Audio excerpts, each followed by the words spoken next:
Trains? Why the hell are you doing a video about trains? I thought you were a truck driver. I'm still a truck driver, but I found this other job that I can also do on the side because it's an on-call position. I don't have to do it 24/7. I can only do it maybe a couple hours a week, maybe a couple hours a month, all depending, because it is on call. Well, while doing this particular job where I am running the conductor, the lineman, the engineers and whatever who actually drive trains, while I'm the guy that drives them from the train where they leave it out in the middle of the cornfields and wherever else to their hotel room or to the next train that they need to get onto or whatever. I'm the guy that does that. While transporting these guys, I've had an opportunity to ask them a bunch of questions about trains that I've always wondered. And maybe this information might be something that you were wondering as well. Such as, do trains have air conditioning? Yes, they do. For the most part, they do. If it ever breaks down or whatever, obviously they're going to call their repair team or whatever to come and fix that for them. That way they're not operating in sweltering heat during the summer and whatnot. Is there a bathroom on the train? Technically, yes. From what I understand, it's smaller than a porta potty. What's the fuel economy of a train? I saw a commercial for CSX a long time ago. They said that they got 500 mile per gallon. Now you're sitting there thinking, okay, they've got steel wheels. It's flat level track for the most part, so 500 mile to the gallon. They're not doing stop and go traffic as they're driving through Pittsburgh, whatever else it may be. 500 mile per gallon? How am I only getting 3, So here's something you may not know. Trains are hybrids, technically. Technically, they are electric. I used to think that they were, they got these massive friggin' engines inside these things that have these giant turbos and all this other stuff, and that's what's powering the wheels. That engine that's in that sucker is a generator. It creates the electricity. It needs 4,400 horsepower. That's what this thing makes. 4,400 horsepower to power alternators to create massive amounts of power that go into the electric motors that drive the wheels. And just like on a skateboard, apparently, that track system that holds the wheels that are underneath the main body of the train, those are trucks. That's what they call those. They call them trucks, just like on a skateboard. That's my understanding. I'm not a skateboarder. I've heard the term, and then I heard him say trucks, and he was referring to the things underneath, so trains are like skateboards. Nobody likes skateboards either. Anyway, so getting 500 mile per gallon, well, maybe? From what I understand, that generator does have turbos on it. That generator has a piston inside the thing that is the size of a 5-gallon paint bucket. That into perspective you can understand. This is the size of the cylinder inside the engine, the generator of the train. This is the size of the cylinder inside your car. Just how heavy is a train? That really depends on how many cars they have. From my understanding, I think they said 400,000 pounds per car. To put that in terms you can understand, a semi-truck, a standard semi-truck is going to be 80,000 pounds at most. A train, however, I asked these guys what the heaviest train they've heard of on record was. 50 million pounds. To put that in terms you can understand, you would need 625 fully loaded 80,000 pound conventional semi-trucks to equal the weight of the heaviest train. 50 million pounds. Again, to put that into terms you can understand, the weight of your car, your average Honda Civic and Ford F-150 and whatever, you're looking at over 16,000 of those to equal the weight of one train. So, the heaviest train out there, that is. So, 50 million pounds. So, if you're hearing all these people talking about getting hit by a train and now they're dead and blah, blah, blah. 50 million pounds, they're lucky to still be corporeal. And it just didn't instantly vaporize them and send them into another dimension. That is a lot of weight rolling down the tracks. Are they still operated by an hours of service system? Yes. I don't know if it's technically federally regulated because I know there's some kind of a union that has to do with it, or maybe that depends on which particular company you're working for. I don't know. But the train tracks, remember, is private property. Semi-truck drivers, we're on the interstate. That's federally regulated. That's public property. That's public property. We're able to go wherever, whenever. That's why you see a lot of no trespassing signs near train tracks. That's private property. That belongs to somebody that is not you. So, technically they could be drinking and driving. Technically, they could stand on the side of the tracks and just hang their schlong out and start pissing or whatever. It's not public urination, blah, blah, blah. All that kind of stuff's private property. So there's a lot of protections that go along with that. And privileges of things they could do or couldn't do and whatever. Whether or not they would be allowed to continue their job if they were caught smoking weed while they were conducting a train and all this other stuff, it's a whole other matter. How many people are on a train? 2. The conductor and the engineer. There may be a third guy if he's training, but 2. For this train that is sometimes miles long, if it's weighing 50 million pounds, it's going to be miles long. Now, there are regulations that I saw a John Oliver last week tonight thing where they were talking about trains, and that company got sued for a wrongful death or whatever because the train was so long when they stopped it, either because it broke down or because of an hours of service thing, and the driver, like me, had to go and pick them up and take them to somewhere else and bring the other guys that were going to hop onto that train to continue driving it. They were blocking the crosswalk, the crossing guard where the gates and the lights and the everything. So an ambulance couldn't get through there, so somebody ended up dying because they couldn't get medical attention. I don't know if there's a policy or if there's a regulation or what, but they're supposed to, when the situation like that happens and they're blocking the road, they're supposed to decouple the cars, pull the train forward just a little bit so that the gates will open and people can drive through. In some situations, you may just have to drive around. In other situations, they may be stopping so that he can switch the tracks or whatever so that he can back the train up. But again, just like a semi-truck. Now, you got to remember, a train has about a 4,000 to 1 power-to-weight ratio, whereas a semi-truck has about a 130 to 1, whereas, let's say, again, to put it into perspective, a Dodge Viper has a 10 to 1 power-to-weight ratio. Your average drag race top fuel race car has less than a 1 to 1. So in some cases, 0.05, 0.01, depending on how much power they have to how much weight. So they have just enough power to move the train, but obviously they're not moving it very fast, and the train starts slowly taking off and then eventually gradually building up speed like semi-trucks do. Semi-trucks don't have that encumbrance. We have 130 something to, and then, again, that is going to depend. The average is going to be more like 250 to 1 because the average semi-truck is more around 300 horsepower. I'm calculating right now 80,000 pounds at 600 horsepower. So that's one of the top-end engines.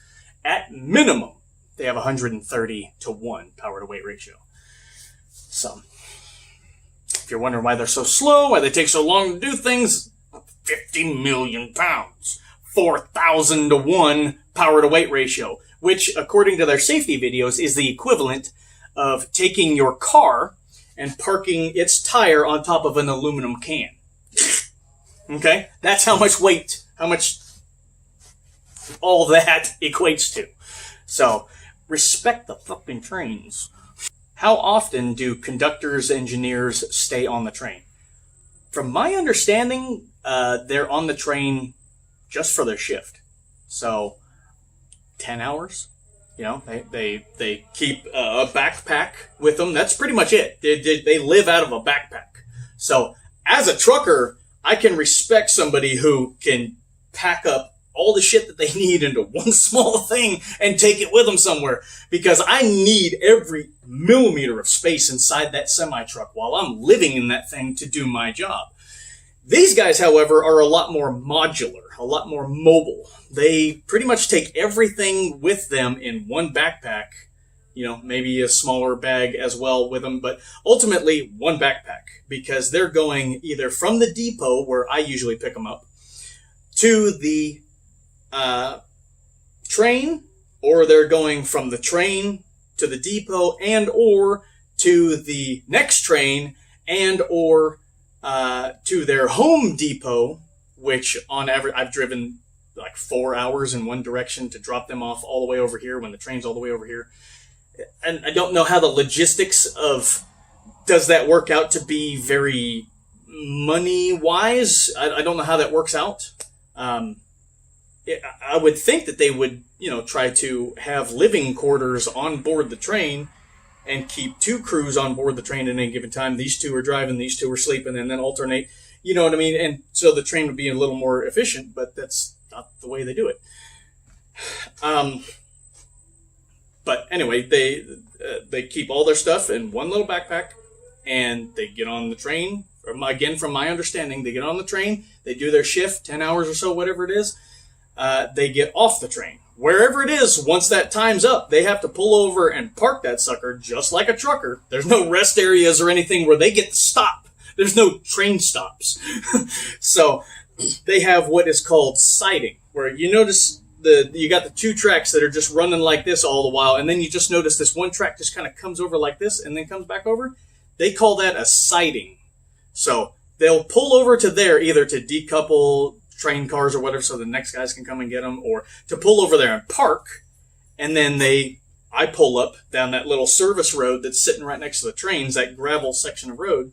I'll pull up there, pick those guys up, take them to wherever the hell they're going. 4 hours up the road, 5 minutes up the road, whatever they need me to do. So again, I'm on call. I don't know how far they're going. I could get a call while I'm en route to get them, or en route taking them to wherever, and they will tell me, we need you to hang on up to 6 hours after you get there so that they can figure out what it is that they need to do exactly, because they haven't worked out the logistics of it.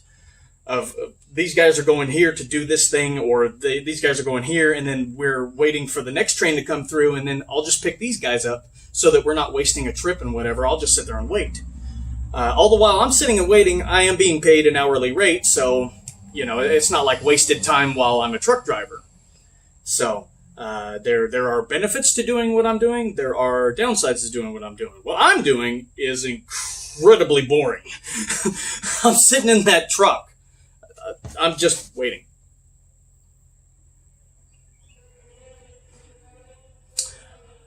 There's no bathroom. I'm sitting out here on a gravel field next to corn stalks and train tracks, and I'm either waiting for the train to show up, or I'm waiting for them to get done doing their thing, decoupling so the cars can drive over the intersections or do whatever it is that they're doing. I'm waiting for them to get done so that they can get into my vehicle and I can take them wherever the hell they're going. And I've sat there for 8 hours. I've sat there for 5 minutes. So you really don't know. It is a roll of the dice on how random that is. But on average, I kind of work 1 to 2 days a week. So it's a good way to supplement income. It's not a good way. It is not a 9 to 5. It is not a paycheck that you can rely on. In trucking, there is always freight. There's always something that needs to be moved from point A to point B. In rail crew transportation, there is a lot of sit around and wonder.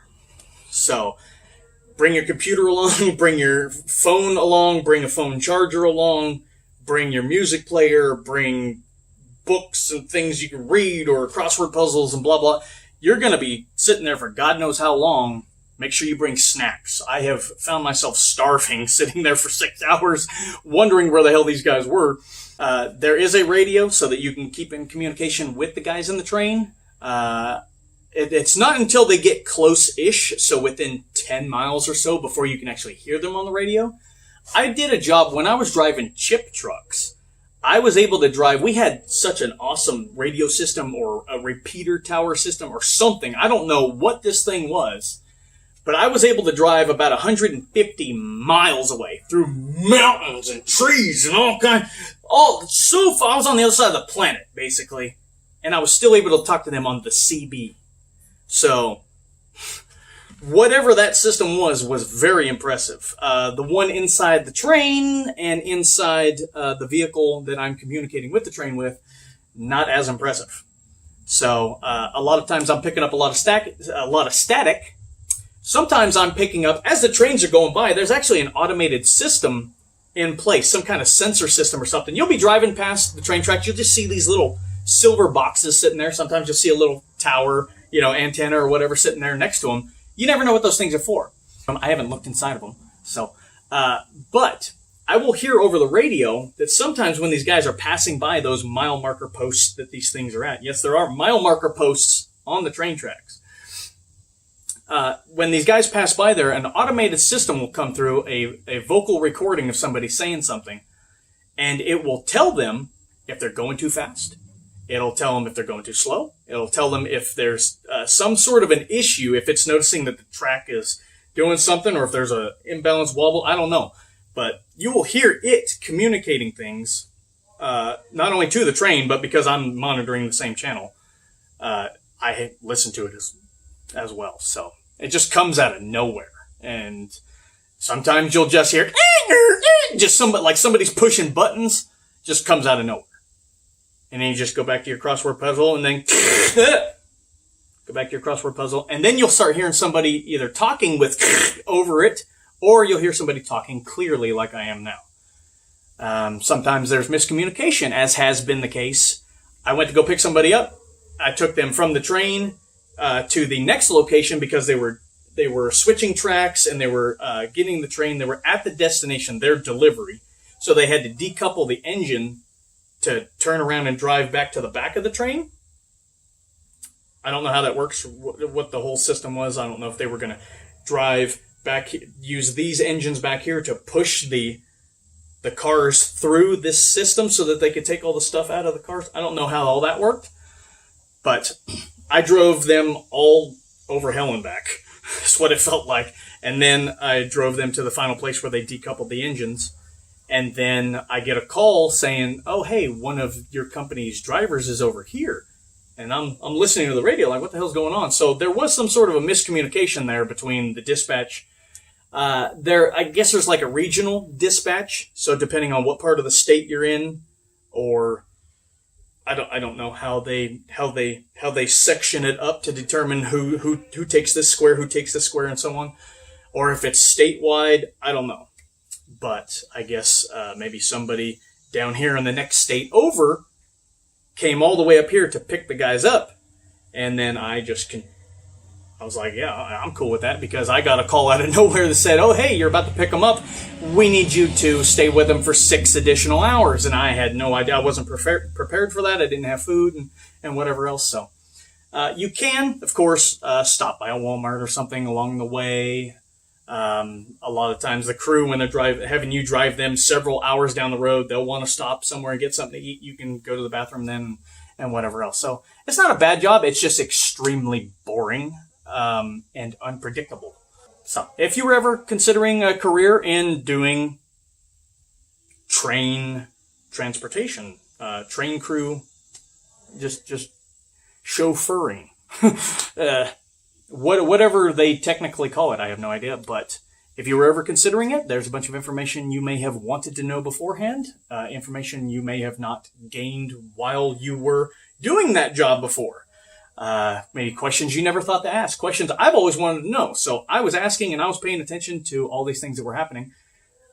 Maybe I'll stay at this job. Maybe I will go back to truck driving. It's definitely, this job will It'll pay for your phone. It'll pay for your vehicle fuel and insurance and stuff. But outside of that, you don't get a whole lot of money.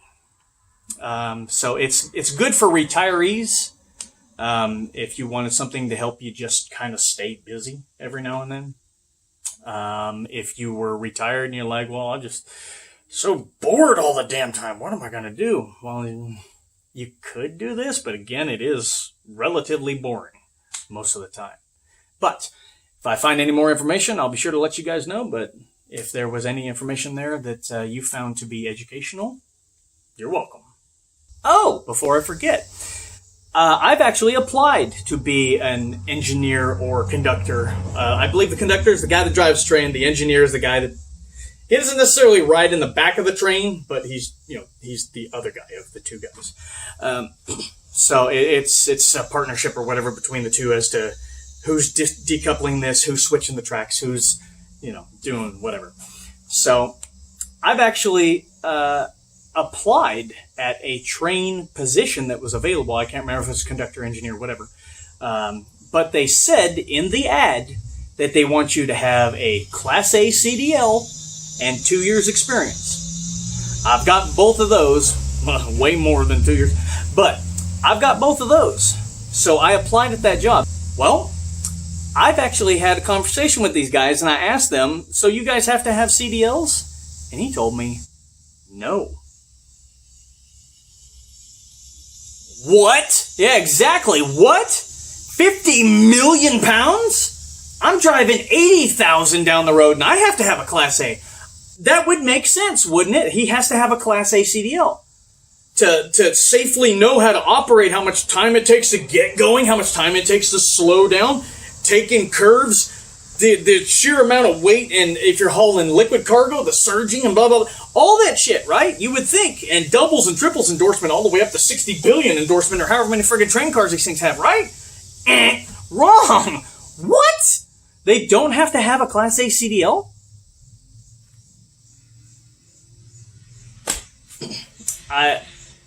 Again, from my understanding, that has something to do with the fact that it's on private property.